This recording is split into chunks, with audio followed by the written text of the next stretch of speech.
All right, welcome back. Today we're diving into a real linguistic mystery, a hidden language that might be spoken by over 100 million people who have no idea they're even speaking it. It's a puzzle that gets right to the heart of a nation's identity. Just think about that for a second. What if the words you use every single day with your family, when you're joking around with friends, what if those words aren't just modern slang, but are actual echoes from thousands of years in the past? You know, this isn't just some philosophical question. It's the central mystery of a long-suppressed investigation into what the Egyptian people are really speaking. For decades, this was a forbidden topic, something you just didn't talk about. Well, today, we're opening the file.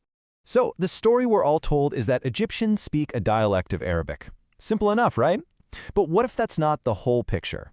What if the language you hear on the streets of Cairo today is actually the ancient Egyptian language, just wearing an Arabic coat? To get to the bottom of this, we've got to go back to the man who first dared to even ask the question. Okay, so our story starts with a man who was fighting for the very soul of his country's history.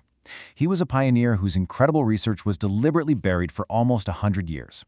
His name was Ahmed Pasha Kamal. You have to remember, Kamal was living at a time when foreigners controlled his country and its history.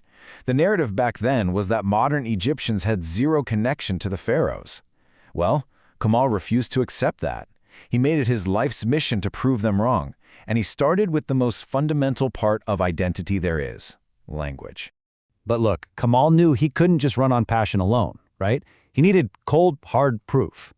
So he came up with this really rigorous, three-part method to basically dissect the language. He compared its sounds, its unique words, and its core grammar. He believed that if the old language was still there, the clues would be hiding in plain sight. First up, the sound. For a long time, critics would say that Egyptians just mispronounce Arabic. Kamal argued these weren't mistakes at all. Take the word for moon. In classical Arabic, it's kamar, but many Egyptians say amar. Kamal showed that this isn't an error, it's an echo. It's how their ancient ancestors pronounced it. It's a linguistic inheritance. And, okay, this next part, this is where the evidence gets really hard to argue with. Kamal found literally thousands of words used in everyday Egyptian life that have absolutely no root in Arabic. But you know where you can find them? In ancient Egyptian texts. When an Egyptian mother tells her child the food is ba, all gone, she is using the exact same word her ancestors did thousands of years ago. But Kamal didn't just stop at words. No, he went for the very skeleton of the language, the grammar. See, in classical Arabic, you put the verb first. You'd say, hit the boy the cat. But in modern Egyptian, it's just like an ancient Egyptian. The boy hit the cat. And there are these uniquely Egyptian words, like bata, which means of or belonging to. That word has no roots in Arabic. It's a direct import, a linguistic fossil from the age of the pharaohs. So, for decades, Kamal's work was just gone, hidden away. And then, much later, another thinker comes along and approaches this whole mystery from a totally different angle. His name was Bayoumi Andil, and he wasn't really a linguist. He was more of a cultural detective. Andil's whole idea was this: language isn't just words in a dictionary. It's so much deeper. He said you could see the ancient Egyptian spirit alive and well in the way modern Egyptians tell jokes, the way they mourn, the way they celebrate. The language they speak is just the soundtrack to a national personality that has kept going, unbroken, for millennia. Okay, so we've got the historical evidence from Kamal. We've got the cultural vibe from Andil. But that leaves one giant scientific question. How?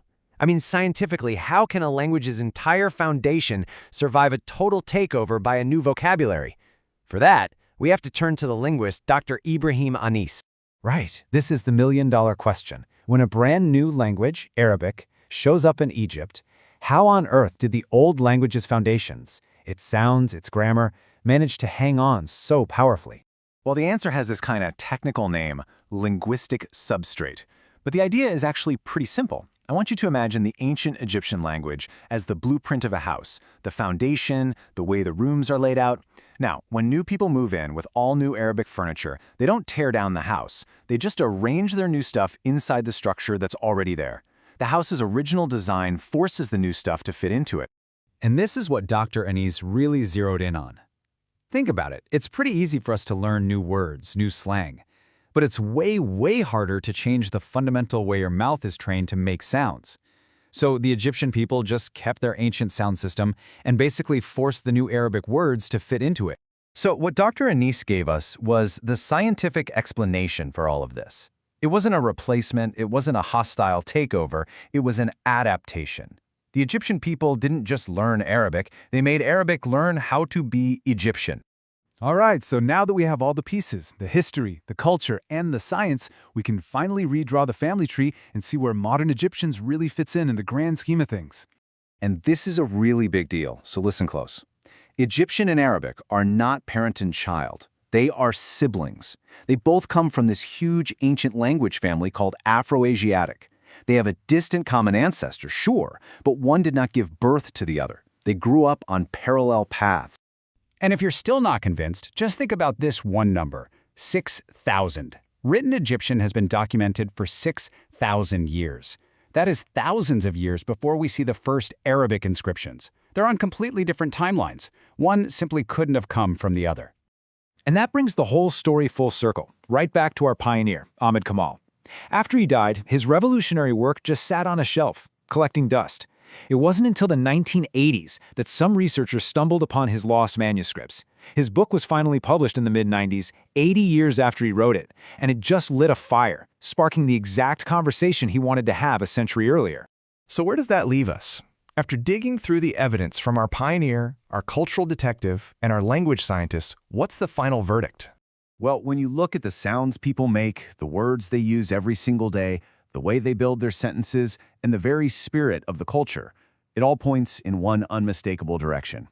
The language of the Pharaohs, it's not dead. It was never dead. It's alive and well, it's living in the streets of Cairo, it's in the villages all along the Nile, and it's in the mouths of over 100 million people who are carrying the linguistic DNA of their most ancient ancestors, and they don't even know it.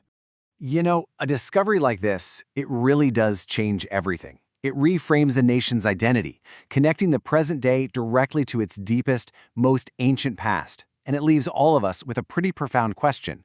What history is hiding in the words you use every day?